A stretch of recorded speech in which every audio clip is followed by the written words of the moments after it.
Dans le monde d'aujourd'hui fondé sur une quête constante, l'atteinte et le dépassement des limites, l'idée que ce qui nous appartient vraiment vient à nous semble non seulement naïve, mais presque illogique dans la vie moderne.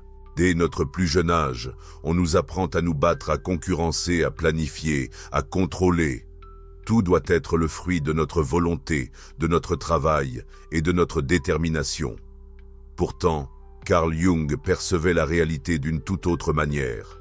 Pour lui, le destin n'était pas quelque chose à conquérir, mais plutôt à révéler. Ce n'était pas un objectif à atteindre, mais une ligne de vie qui se déploie naturellement lorsque nous sommes en harmonie avec nous-mêmes. Selon Jung, ce qui nous appartient vraiment vient non pas dans le désespoir, mais quand nous sommes prêts. Cette préparation n'a rien à voir avec la force ou l'ambition. Elle relève d'une maturation intérieure profonde, d'un processus qu'on ne peut ni hâter ni planifier. Jung comprenait que la vie suit un rythme qui ne correspond pas toujours à nos désirs ou attentes. Souvent, nous avons le sentiment d'être en retard, que quelque chose nous échappe, que les autres avancent plus vite et mieux que nous.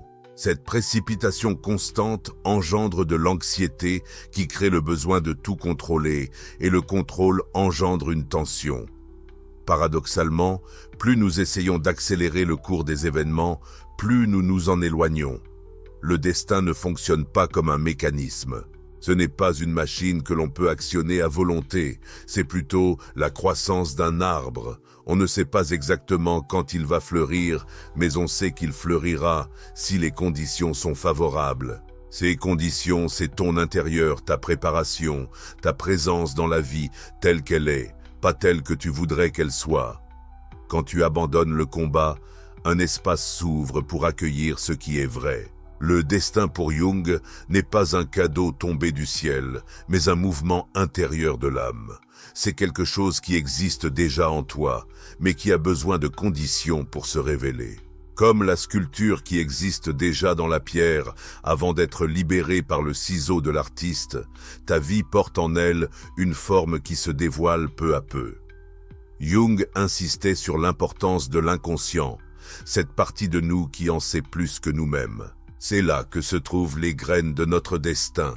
Notre tâche n'est donc pas de les chercher à l'extérieur, mais de créer en nous un espace où elles peuvent germer. Cela demande de la confiance, de la patience et du courage pour ne pas précipiter l'action quand vient le moment du silence. Tout ce qui est précieux ne se présente pas toujours sous les projecteurs. Souvent, les changements les plus importants se produisent dans l'ombre, lentement, imperceptiblement, jusqu'à ce que quelque chose se révèle et que nous ressentions que c'est cela. Le plus grand défi sur le chemin du destin est de renoncer au contrôle. Nous aimerions savoir planifier, avoir des certitudes, mais la vie ne fonctionne pas ainsi. Jung a enseigné que notre ego, cette partie de nous qui veut tout maîtriser, doit céder la place à une sagesse plus profonde. Cela ne signifie pas que nous devons être passifs. Au contraire, nous devons être attentifs, présents, ouverts. Nous devons participer à la vie, mais sans forcer les choses. Le destin ne se reconnaît pas à ce qu'il vienne exactement comme nous l'avions prévu, mais à ce que nous ressentions un profond « oui ». Quelque chose en nous qui dit « c'est ma place, mon moment, mon mouvement ». Et même si le chemin a été sinueux et les circonstances difficiles, tout commence soudainement à avoir du sens. Non pas parce que nous l'avons planifié, mais parce que nous avons laissé les événements se dérouler. Le destin n'a pas besoin d'empressement, il a besoin d'espace, et cet espace se crée lorsque vous cessez de courir et commencez à écouter. Il y a des moments dans la vie qui semblent aléatoires, et pourtant, ils nous touchent profondément. Vous croisez quelqu'un dans la rue après des années, juste au moment où vous pensiez à lui. Vous trouvez un livre qui répond à une question que vous n'avez même pas formulée à voix haute. Vous rêvez de quelque chose qui se réalise le lendemain dans la réalité. Carl Jung a appelé cela la synchronicité. Un phénomène où deux événements apparemment sans lien se croisent à un moment donné, créant un tout chargé de sens. Ce ne sont pas de simples coïncidences. Ce sont des messages, des murmures subtils du monde qui indiquent une direction. Selon Jung, la synchronicité est la manière dont l'inconscient, à la fois personnel et collectif, dialogue avec notre esprit conscient. Pas par la logique, mais par le symbole, par le signe, par un événement qui vous touche d'une façon difficile à expliquer, mais impossible à ignorer. La synchronicité ne se manifeste pas quand vous la cherchez. Elle apparaît lorsque vous êtes dans un état d'ouverture et de mouvement intérieur. C'est un peu comme le silence. Vous ne pouvez pas le produire, mais vous pouvez l'entendre lorsque le bruit se fait plus calme. Jung pensait que le monde extérieur et le monde intérieur sont plus profondément reliés qu'il n'y paraît. Lorsque quelque chose change en vous, la réalité qui vous entoure commence à le refléter. Pas forcément de façon littérale, mais symboliquement. Les rencontres, les événements, les gestes prennent tout leur sens. C'est comme si la vie répondait à des questions qui ne sont même pas encore formulées. Et c'est précisément pour cela que la synchronicité a tant de puissance, car elle ne vient pas de l'esprit. On ne peut pas la prévoir. Elle est comme un miroir dans lequel tu peux voir ce qui est caché. C'est le destin qui ne s'exprime pas par les faits eux-mêmes, mais par le sens qui se dissimule derrière. Ce n'est pas chaque coïncidence qui est de la synchronicité. Parfois, les choses arrivent simplement, mais il y a des moments où tu sens qu'un mécanisme s'est enclenché, que quelque chose est venu à toi. Ce n'est pas par hasard, mais parce que tu étais prêt à le percevoir. La synchronicité exige d'être présent. Quand tu es happé par la précipitation, la distraction ou l'analyse, il est facile de la manquer. Mais quand tu t'arrêtes, quand tu deviens silencieux à l'intérieur, tu devines que la réalité n'est pas chaotique, qu'il existe une structure délicate qui se tisse autour de toi, comme si quelqu'un filait des fils de sens rien que pour toi. Dans ces instants, tu sens que tu n'es pas seul, que quelque chose de plus grand que toi te guide, même si tu ignores encore le chemin. La synchronicité n'est pas une preuve, c'est une invitation. Une invitation à dialoguer avec quelque chose de plus profond, à entrer dans un espace où les coïncidences n'existent pas et où chaque événement peut avoir un sens si tu es prêt à l'accueillir. Dans un monde rationnel, il est facile de rejeter ces expériences comme de simples hallucinations de l'esprit, mais Jung n'était pas un mystique éloigné de la réalité. C'était un psychologue qui comprenait que la vie humaine ne se compose pas seulement de faits, mais aussi d'interprétations. Ce que nous jugeons significatif devient un guide. La synchronicité ne te dit pas ce que tu dois faire. Elle montre que tu es au bon endroit, que quelque chose est en harmonie, que ton compas intérieur fonctionne, même si tu ignores encore ta destination. Ce sont des instants qui apportent de la profondeur au quotidien, comme si la vie parlait un moment, la langue de l'âme. Et peut-être que c'est cela, ne pas seulement vivre, mais écouter, car le destin ne se manifeste pas toujours avec fracas. Parfois, il arrive dans le sourire d'un inconnu sur une carte tombée d'une étagère, dans une conversation qui bouleverse le cours de tes pensées. Et là, tu comprends, ce n'était pas un hasard. C'était un signe de toi à toi. Les gens ont un réflexe naturel de fuir la douleur. Dès l'enfance, nous apprenons que la souffrance est quelque chose de mauvais, quelque chose dont il faut se débarrasser, qu'il faut étouffer, minimiser, éliminer au plus vite. Mais Carl Jung percevait la douleur d'une toute autre manière. Pour lui, ce n'était pas un ennemi, mais un guide. La souffrance ne survient jamais par hasard. C'est un signe que quelque chose en nous se fissure, que quelque chose change, que quelque chose se termine pour permettre à autre chose de naître. La douleur est le processus de naissance d'un second moi, celui qui refuse de vivre selon les scénarios des autres, celui qui ne veut plus faire de compromis avec son âme. Voilà pourquoi le chemin vers le destin ressemble rarement à une simple promenade dans un champ. Il ressemble plutôt à un passage à travers une forêt sombre où rien n'est évident et où chaque pas fait mal. Mais c'est précisément cette forêt qui t'apprend à te voir vraiment, avec tes blessures, tes illusions. Sans cette douleur, tu ne pourrais pas reconnaître qui tu es réellement. La souffrance surgit souvent lorsque tu t'accroches à un endroit qui n'est plus le tien. Ce sont des instants où la vie te dit doucement parfois brutalement, c'est la fin de ce chemin. Et bien que ton ego résiste, s'accrochant fermement à l'ancien ordre, ton âme sait déjà. La douleur est, en ce sens, le langage de la transformation. Elle montre où se termine ce qui est connu et où commence ce qui est vrai. Mais pour franchir ces limites, il faut être prêt à se désintégrer. Jung ne considérait pas la douleur comme une erreur, mais comme une initiation, un rite de passage. Dans la mythologie, le héros souffre toujours avant de découvrir sa vocation. Non pas parce que la souffrance est une fin en soi, mais parce qu'elle purifie, brûle ce qui est superflu, emporte le faux pour ne laisser que le vrai. Donc, si tu es dans la douleur, ne te demande pas immédiatement comment t'en débarrasser. Demande-toi plutôt, qu'est-ce qui veut naître en moi ? La souffrance a aussi ce pouvoir de t'arrêter dans un monde saturé de distractions, de courses, de plans et de bruit. Elle te force à t'arrêter. Soudain, tu ne peux plus agir comme avant. Quelque chose se brise, quelque chose cesse de fonctionner, et c'est alors que tu entres en contact avec toi-même à un niveau jusque-là inaccessible. Quand tout s'effondre, tu n'as plus la force de faire semblant. Et c'est souvent dans cette impuissance que quelque chose d'imprévu surgit, n'est-ce pas? Tu commences à voir ce qui n'était qu'illusion.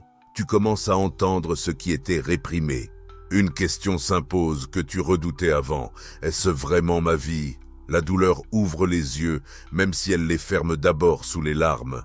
Mais ces larmes font partie du processus. Elles sont comme la pluie qui lave la poussière sur la fenêtre par laquelle tu te regardes. Il ne s'agit pas de souffrir pour souffrir, il s'agit de ne pas fuir la leçon qu'apporte cette douleur. Jung a dit qu'on ne peut toucher l'âme sans plonger dans sa propre ombre.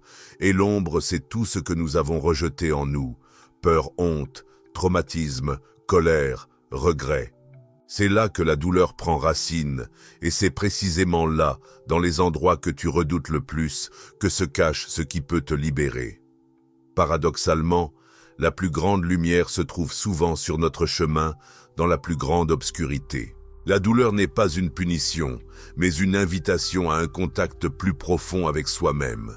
C'est la porte vers un lieu où tu n'es plus une copie des attentes des autres, mais où tu deviens toi-même, de la manière la plus authentique. C'est pourquoi tant de gens découvrent leur destinée, non pas quand tout va bien, mais quand tout s'effondre. C'est à ce moment-là qu'on s'engage sur un chemin dont on ne peut plus se détourner, car il est le tien. La douleur n'était qu'une porte d'entrée. Maintenant commence le chemin. L'être humain a naturellement tendance à s'accrocher à ce qu'il connaît, même si ce qu'il connaît ne le nourrit plus, ne le fait pas grandir, et parfois le blesse. Nous nous attachons aux personnes, aux situations, aux lieux. Non pas parce qu'ils sont bons pour nous, mais parce qu'ils sont familiers. Partir suscite la peur. Cependant, Jung soulignait que dans le processus de transformation et de développement spirituel, les départs ne sont pas seulement inévitables, ils sont nécessaires. Quand quelque chose quitte ta vie, cela ne signifie pas forcément une perte. Parfois, c'est le moyen de libérer de l'espace. Parfois, c'est la réponse à une prière que tu n'as même pas formulée à voix haute. Les personnes que tu regrettes souvent étaient des étapes, pas des objectifs. Les situations qui se sont effondrées ont déjà rempli leur fonction. Et bien que l'esprit refuse souvent de l'admettre, l'âme sait que tout ce qui s'en va ne devrait pas rester. On perd pour gagner quelque chose de plus profond. Parfois, ce n'est qu'après le départ d'un être cher que tu prends conscience de tout ce que tu as donné de toi-même, à quel point tu t'es sacrifié pour t'adapter à quelque chose qui n'était pas réellement le tien. Sinon, tu ne le verrais pas. Souvent, ce n'est qu'après avoir perdu ton emploi que tu réalises que pendant des années, tu as vécu dans une suspension, nourrissant ton ego, tout en affamant ton âme. Certains départs sont brutaux, soudains, douloureux. D'autres sont silencieux, lents, presque imperceptibles. Mais tous, si tu regardes de plus près, sont un signe que quelque chose se termine, afin que quelque chose d'autre puisse commencer. Jung croyait que la vie a son propre rythme, sa propre sagesse qui ne coïncide pas toujours avec la logique. Ce qui disparaît n'est pas toujours une erreur, mais son temps de présence est arrivé à son terme. Et si tu ne lâches pas prise de ce qui s'en va, tu ne pourras pas accueillir ce qui t'attend. Le départ fait partie d'un ordre plus vaste, qui n'est pas toujours visible à notre conscience humaine. Imagine un arbre qui perd ses feuilles en automne. Il ne pleure pas leur chute, il n'essaie pas de les recoller. Il sait que le départ des feuilles est nécessaire pour que de nouvelles puissent pousser. La vie fonctionne de la même manière. Parfois, quelque chose disparaît de ton quotidien, car au niveau de ton âme, tu es déjà ailleurs. Ce qui était ne peut pas te suivre plus loin. Et il ne s'agit pas de se réjouir des départs, mais de les comprendre. Parfois, le plus grand acte d'amour envers soi-même est de permettre à quelque chose de partir. Ne pas s'accrocher désespérément à une relation qui ne fait que peser, ne pas se convaincre que cela en vaut encore la peine. Quand au fond de ton cœur tu sais déjà que ce n'est pas le cas, c'est justement dans ces moments que tu apprends à faire confiance. Pas aux gens, pas aux plans, mais à la vie. Certains départs sont une épreuve de ta préparation. Préparation à cesser de vivre pour les autres. Préparation à être soi-même, même si cela signifie la solitude. Lorsque quelque chose s'en va, un vide se réveille en toi, et c'est dans ce vide qu'un nouveau moi naît. Carl Jung soulignait que chaque rupture, si elle n'est pas refoulée, mène à une transformation. Mais il faut traverser le vide, l'incertitude, le chaos. C'est comme briser un vase. Tout semble se terminer, mais ce n'est qu'un prélude à une nouvelle forme. Les choses qui s'en vont te montrent ce qui ne résonne plus avec ce que tu deviens. Et bien que ce soit douloureux de voir quelque chose se terminer, c'est encore plus douloureux de rester dans ce qui est déjà mort. C'est pourquoi, parfois, le plus grand cadeau du destin n'est pas ce qui apparaît, mais ce qui s'évanouit. Et c'est souvent dans le départ que se cache le signe que tu es prêt pour quelque chose de plus. Il y a des rencontres qui passent inaperçues, des mots polis, des gestes, des regards qui ne laissent pas de traces. Mais il y a aussi ces moments où quelqu'un entre dans ta vie et tout change. Parfois, cela dure quelques heures, d'autres fois des années. Jung croyait que certaines rencontres étaient trop significatives pour n'être que le fruit du hasard. Il y voyait l'action non seulement de l'inconscient individuel, mais aussi de l'inconscient collectif, comme si deux âmes qui se connaissaient déjà auparavant s'étaient retrouvées dans le monde physique. Une rencontre qui te stoppe, qui bouleverse des schémas, qui ouvre des blessures ou guérit, n'arrive pas sans raison. Ce n'est pas un hasard si cette personne est apparue dans ta vie à ce moment précis. L'univers, tel un dramaturge subtil, fait entrer en scène les acteurs adéquats, précisément lorsque tu es prêt à ce qu'ils éveillent quelque chose en toi. Parfois, cette rencontre fait mal, car tu te retrouves face à un miroir. Quelqu'un qui te révèle ce que tu ne voulais pas voir. Quelqu'un qui touche inconsciemment ton ombre, dévoilant des blessures longtemps enfouies, et même si tu peux ressentir de la colère, repousser ou fuir, quelque chose a déjà été éveillé. Ces rencontres ne sont pas faites pour le confort, elles servent à l'éveil. Mais il y a aussi ces autres silencieuses délicates, comme si quelqu'un parlait la langue de ton âme. Il n'est pas nécessaire d'avoir beaucoup de mots.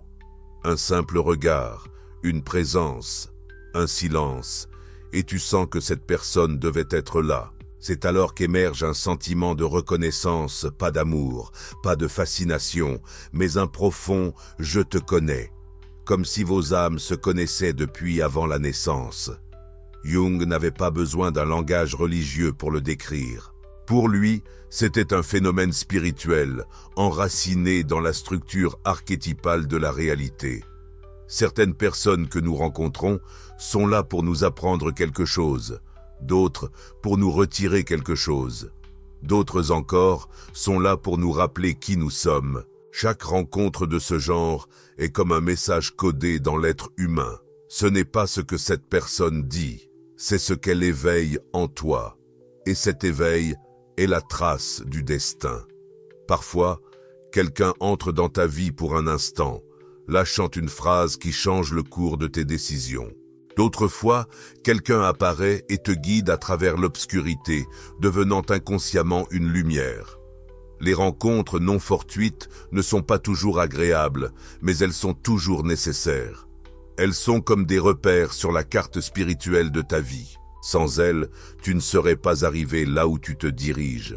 Et peut-être même, tu ne saurais pas que tu te dirigeais quelque part. Le fait que tu rencontres une personne précise maintenant, à ce moment de ta vie, en dit plus que tu ne le penses. Tu peux l'ignorer, tu peux y résister, mais la trace est déjà là. Et si cette rencontre a un sens plus profond, elle accomplira sa mission quoi qu'il arrive. Certaines âmes n'apparaissent qu'une fois, mais cela suffit à provoquer un tremblement intérieur. D'autres restent plus longtemps, car elles sont liées à toi par le destin, à travers des leçons communes à apprendre. Jung disait que ce qui est inconscient tend à s'incarner et que les personnes sont les instruments de cette incarnation. Les rencontres non fortuites sont donc la révélation de quelque chose qui existait déjà en toi, mais qui attendait d'être reflété par l'autre. Bien que toutes les personnes que tu rencontres ne soient pas destinées à rester à jamais, chacune d'elles laisse une empreinte dans ton âme à sa juste place. Même si leur seule mission est de te réveiller dans ce monde bruyant, rempli d'attentes et de normes extérieures, il est facile de perdre de vue ce qui t'appartient vraiment. Dès l'enfance, on nous apprend ce qui est acceptable, ce qui a de la valeur, ce que nous devrions faire. La famille, l'école, la société, tous nous fournissent une carte avant même que tu aies découvert qui tu es, mais cette carte conduit rarement vers ton âme. Jung soulignait que la véritable orientation ne vient pas de l'extérieur, mais de notre boussole intérieure qui se manifeste lorsque tu commences vraiment à t'écouter. Le problème, c'est que la voix de l'âme est douce. Elle ne crie pas comme l'ego, ne persuade pas, ne pousse pas. Elle murmure simplement, doucement, mais avec persistance. Le souci, c'est que la plupart d'entre nous ne parviennent plus à distinguer ce qui vient du cœur de ce qui naît de la peur, entre la voix de l'authenticité et l'écho des attentes des autres. Ta boussole intérieure ne te donne pas de réponse précise, mais elle t'indique des directions. Parfois, c'est juste une sensation de soulagement quand tu envisages une décision. Parfois, c'est une tension dans le corps lorsque tu agis contre toi-même. Jung disait que le corps et la psyché sont indissociables. C'est pourquoi il est essentiel d'écouter les signaux du corps. Il sait quand tu es en accord avec toi-même. Ce qui t'appartient vraiment t'apporte du calme, même si c'est difficile. Ce qui n'est pas à toi engendre le chaos, même si cela paraît rassurant. Mais pour que cette boussole fonctionne, il faut faire silence.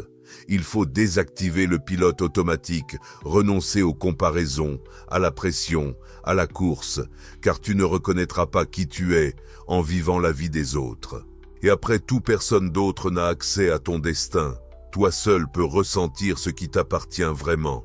Il arrive qu'au fil des années, tu suives un chemin qui n'est pas le tien, et ce n'est qu'à travers l'épuisement, la crise, le vide intérieur que tu es forcé de t'arrêter.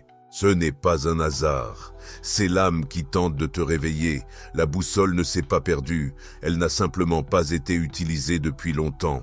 Maintenant, tu dois la retrouver, et ce ne sera pas rapide. Ce sera un processus d'écoute, de ressenti, d'observation. Commence par les choses les plus simples. Qu'est-ce qui te procure de la joie sans raison? Où te sens-tu libre sans masquer? Quelles activités te passionnent au point que tu perds la notion du temps? Ce ne sont pas des questions philosophiques, ce sont des questions concrètes, car l'âme ne s'exprime pas par des mots. Elle parle à travers les émotions, par le souffle, par des signes subtils. Un compas intérieur, une fois qu'il commence à fonctionner, te guidera avec une précision qu'aucune instruction extérieure ne saurait remplacer.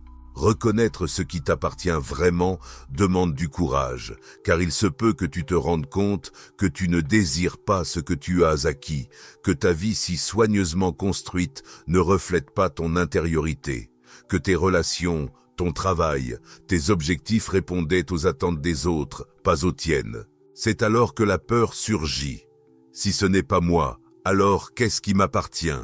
Et c'est précisément à ce moment-là qu'un tournant se produit, car de cette question naît la quête d'authenticité. Il ne s'agit pas de changements brusques, ni de décisions radicales. Il s'agit de revenir à soi, pas à pas, vérité après vérité. Carl Jung disait souvent qu'on ne peut pas reconnaître son propre chemin sans faire face à son ombre. Ton compas ne te conduira pas vers ce qui est facile, il te guidera vers le lieu où tu seras authentique. Et c'est la seule direction qui vaille la peine d'être suivie. Nous sommes des êtres du temps. Dès notre naissance, nous apprenons à mesurer la vie en heures, en jours, en plans, en délais. Nous avons l'impression que le temps est linéaire, qu'il y a un passé, un présent et un futur. Et notre tâche est de progresser le long de cette ligne comme sur une corde. Mais il y a des moments où quelque chose en nous pressent que c'est une illusion. Quand nous planifions et que tout s'écroule, quand nous désirons et que le monde reste silencieux, quand il semble déjà trop tard. C'est précisément à ce moment-là que se produit quelque chose qui change tout. Carl Jung percevait que le temps psychologique et le temps spirituel n'ont rien à voir avec l'horloge. Il disait que la vie évolue selon une logique intérieure que nous ne comprenons souvent pas. Ce qui semble être un retard peut en réalité être le moment idéal, mais pour le voir, il faut regarder plus en profondeur. La psyché humaine n'aime pas attendre. Nous voulons des réponses immédiates, des résultats rapides, un soulagement instantané. Quand quelque chose ne survient pas à temps, nous le considérons comme un échec. Mais le temps divin, si l'on peut appeler ainsi le rythme de l'âme, ne connaît pas la notion de précipitation. Il ne connaît que la maturité. Certaines expériences ne peuvent avoir lieu tant que tu n'es pas prêt à les accueillir. Tu tentes d'accélérer l'amour, ta carrière, tes décisions, ton pardon, mais ça ne fonctionne pas. C'est comme vouloir forcer une fleur à s'ouvrir au lieu d'attendre qu'elle s'épanouisse naturellement. La maturité spirituelle, c'est arrêter de voir les retards comme des punitions. Tu commences à les percevoir comme une protection. Peut-être que tu n'as pas eu ce que tu voulais parce que tu n'étais pas encore prêt à le recevoir. Peut-être que ce qui est retardé n'est pas en retard, mais devient possible seulement maintenant. Cette tension entre notre désir et le rythme de la vie est l'une des plus grandes sources de souffrance. Mais c'est justement dans cette tension que nous mûrissons. Jung disait que la psyché se développe dans le processus d'individuation, et c'est un processus, pas un événement. Et ce processus a son propre temps, un temps qui ne peut pas être contrôlé. Si vous regardez en arrière sur votre vie, vous verrez que beaucoup de retards étaient en réalité des cadeaux. Les personnes qui sont arrivées en retard, les événements qui se sont produits après le moment attendu, étaient souvent exactement ce dont vous aviez besoin à ce moment-là, même si vous ne le compreniez pas. C'est comme si la vie avait accès à un plan plus vaste que vous ne voyez pas. Et votre rôle n'est pas d'accélérer tout, mais d'écouter, d'observer et de faire confiance. Le fait que quelque chose ne se produise pas maintenant ne signifie pas que cela ne se produira pas. Et inversement, le fait que quelque chose arrive rapidement ne signifie pas que c'est juste. Dans le monde intérieur, ce n'est pas une question de vitesse, mais de résonance. Le temps divin ne regarde pas le calendrier. Il ne tient pas compte de votre âge, de vos délais, ou de vos attentes sociales. Il fonctionne comme une rivière qui sait quand le courant doit s'accélérer et quand s'arrêter. Votre tâche n'est pas de diriger la rivière, mais d'apprendre à nager en elle. Paradoxalement, moins vous essayez de contrôler le temps, plus vous commencez à réaliser que tout se passe exactement au moment où cela doit se passer. Ni plus tôt, ni plus tard. C'est à ce moment-là que beaucoup de gens vivent l'illusion que le sens de la vie va soudainement se révéler comme un éclair. L'illumination est un grand « aha » qui explique tout. Ils cherchent une révélation comme un moment décisif, une scène finale, une réponse clé en main. Mais la vie, dans sa profonde sagesse, fonctionne rarement ainsi. Jung ne considérait pas le destin comme une carte cachée à trouver, mais comme quelque chose qui se révèle lentement à chaque pas. Il n'y a pas un instant unique où vous savez subitement tout. C'est un processus par lequel, à travers les expériences, les décisions et les rencontres successives, vous commencez à reconnaître la forme de ce que vous êtes et de ce vers quoi vous allez. Comme une sculpture cachée dans la pierre, votre vie se dévoile par soustraction, à travers ce qui disparaît, ce qui s'efface, ce qui s'avère ne pas être le vôtre. Ce qui est vraiment à vous ne se manifeste pas immédiatement. Souvent, vous ne vous rendez même pas compte que vous êtes déjà sur la bonne voie jusqu'à ce que vous regardiez en arrière. Vous traversez des relations difficiles qui vous enseignent vos limites. Vous faites l'expérience d'échec qui éveille votre courage. La fatigue qui t'oblige à te reposer se révèle être une invitation à la réflexion. Ce ne sont pas des obstacles, mais des étapes de la révélation. La vie te parle par le langage des événements, non des discours. Mais pour comprendre cela, tu dois renoncer à l'exigence de clarté immédiate. La révélation ne fonctionne pas comme une lumière qui s'allume soudain dans une pièce sombre. Elle agit plutôt comme l'aube, très lentement, à peine perceptible, mais inéluctable. Et soudain, après un certain temps, tu te rends compte que tu commences à voir, que ce qui était flou prend forme. Non pas parce que cela a changé, mais parce que tu as mûri pour le percevoir. Le chemin de la révélation n'est pas confortable, car il ne te procure pas un sentiment de contrôle. Tu ne peux ni l'accélérer, ni le planifier, ni le prévoir. Souvent, ce qui semblait temporaire s'avère crucial, tandis que ce qui paraissait inéluctable disparaît sans laisser de traces. Dans un tel monde, la seule constante est ta disposition à être attentif, à observer non seulement ce qui se passe à l'extérieur, mais aussi ce qui se passe en toi. Car la vie se révèle non seulement à travers les faits, mais aussi à travers leurs reflets dans ta psyché. Un même événement peut être pour toi une clé ou simplement du bruit, selon la manière dont tu le regardes. La révélation n'est pas tant une nouvelle information qu'un nouvel éclairage. Le moment où tu vois un paysage ancien avec des yeux complètement neufs, et alors tu sais que quelque chose en toi a changé et que ce changement était une révélation. Jung a écrit que l'âme ne se développe pas de manière linéaire, mais en spirale. Nous revenons sur les mêmes thèmes, expériences, émotions, mais à chaque fois sur un plan différent. C'est cette spirale qui constitue le chemin de la révélation. Chaque fois que tu penses « je l'ai déjà vécu », la vie répond « oui, mais regarde maintenant cela autrement ». La révélation ne consiste pas à découvrir quelque chose d'extérieur, mais à dévoiler ce qui a toujours été en toi. Parfois, il faut des années pour comprendre le sens d'un événement, mais cela ne signifie pas qu'il était dénué de sens. Cela signifie simplement que tu as mûri pour en saisir toute la portée. Et c'est là que réside le plus grand mystère de la vie. Que tout ce qui t'appartient ne se révèle pas quand tu le souhaites, mais quand tu es prêt à le reconnaître. Dans un monde qui crie sans cesse, le silence est devenu suspect. Quand tu es silencieux, les gens se demandent si tout va bien. Lorsque tu choisis la solitude, ils pensent que tu as perdu quelque chose, ou peut-être même que tu t'es abandonné. Mais Jung comprenait quelque chose que beaucoup ont oublié aujourd'hui. Le silence et la solitude ne sont pas un vide. Ce sont des espaces, des lieux de rencontre avec ce qu'il y a de plus authentique et primitif. Quand la vie se tait, cela ne signifie pas qu'il ne se passe rien. Parfois, cela veut dire que tout ce qui est le plus important commence à se former. Le silence n'est pas l'absence de son, c'est le retour au ton de sa propre âme. Et la solitude n'est pas une isolation, c'est un retour à soi. Quand tu es seul et qu'il n'y a rien autour de toi qui détourne ton attention, tu commences à entendre une voix qui a été étouffée toute ta vie. Ce n'est pas une voix venant de l'extérieur, c'est un écho intérieur qui te dit des choses que tu ne voulais pas entendre auparavant. C'est dans la solitude que surgissent les questions auxquelles tu as évité de répondre. Qui suis-je sans mon rôle social, sans relation, sans tâche ? Qu'est-ce qui me touche vraiment quand personne ne regarde ? Lorsque ces questions se posent, elles n'apportent pas toujours du réconfort. Parfois, la solitude fait mal, car elle te confronte à une vérité que tu as longtemps fuie.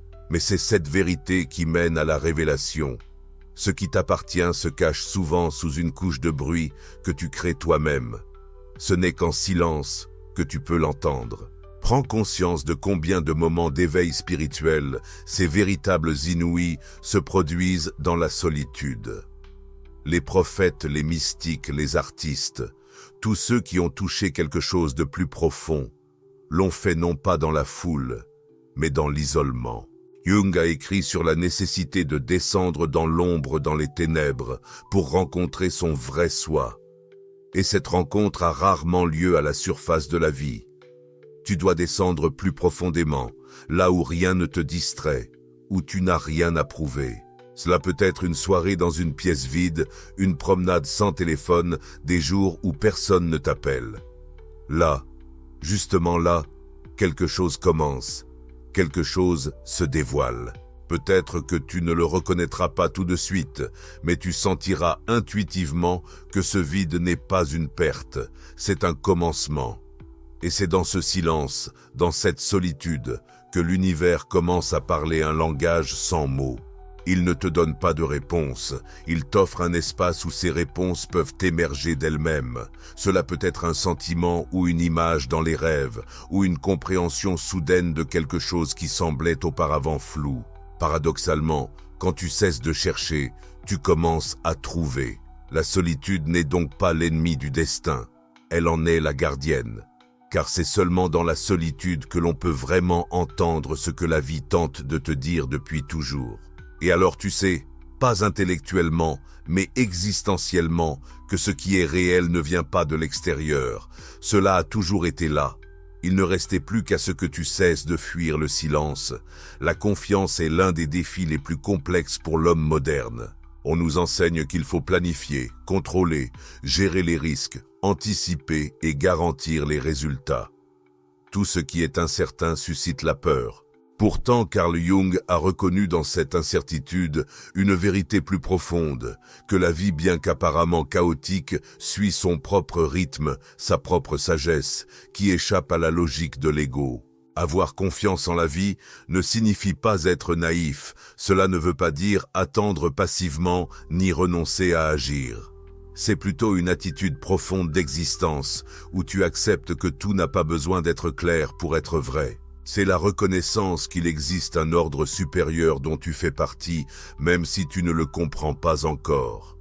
Parfois, la vie te retire quelque chose que tu aimais. Parfois, elle t'empêche d'obtenir ce que tu désires ardemment. C'est dans ces instants que la confiance est mise à l'épreuve. Une révolte intérieure surgit. Pourquoi cela m'arrive-t-il? Qu'ai-je fait de mal? Mais peut-être que ce n'est pas une punition. Peut-être est-ce une correction de cap. Peut-être que la vie ne travaille pas contre toi, mais avec toi, simplement dans un langage que tu ne comprends pas encore. La confiance profonde ne signifie pas que tout se passe comme tu le souhaites. Elle repose sur la foi que même ce qui est incompréhensible a un sens, et qu'un jour, en prenant du recul, tu comprendras pourquoi tu as dû traverser tout cela, pourquoi tu as rencontré ces personnes, pourquoi quelque chose a disparu et autre chose est arrivé. Avoir confiance, c'est être conscient que tu es guidé, pas par hasard mais par l'ordre intérieur de l'existence. La confiance en la vie naît souvent dans l'ombre. Ce n'est pas quand tout va bien, mais quand rien n'est certain et que malgré tout, tu continues d'avancer. C'est alors qu'une véritable relation avec la vie se construit, non pas comme un ensemble de circonstances, mais comme une force vivante et intelligente. Jung évoquait souvent l'archétype du pèlerin, qui ne sait pas où il va, mais sait qu'il doit avancer. Cet archétype nous parle à tous, à ceux qui n'ont pas de carte, mais un cœur qui les guide. Une grande confiance est un acte de courage. Dire oui à un chemin qui ne garantit rien. Dire oui à un processus sans résultats immédiats et comprendre que la vie n'est pas un contrat avec des conditions. C'est un mystère qui ne se révèle qu'à ceux qui sont prêts à l'accepter sans l'armure du contrôle. Les plus grandes révélations viennent souvent, non pas quand tu les cherches intensément, mais quand tu leur laisses la place d'apparaître. On ne peut pas forcer le destin. On ne peut qu'être prêt à le reconnaître. Avoir confiance, ce n'est pas être persuadé que tout se passera comme on le souhaite. C'est être sûr que quoi qu'il arrive, cela aura un sens profond. Peut-être pas compris tout de suite, peut-être pas facile, mais vrai. Et c'est cette attitude qui t'ouvre au plus grand don de la vie. Quand tu cesses d'essayer de tout contrôler, tu commences à voir que les choses les plus importantes arrivent d'elles-mêmes. Pas quand tu les veux, mais quand tu es prêt à les accueillir.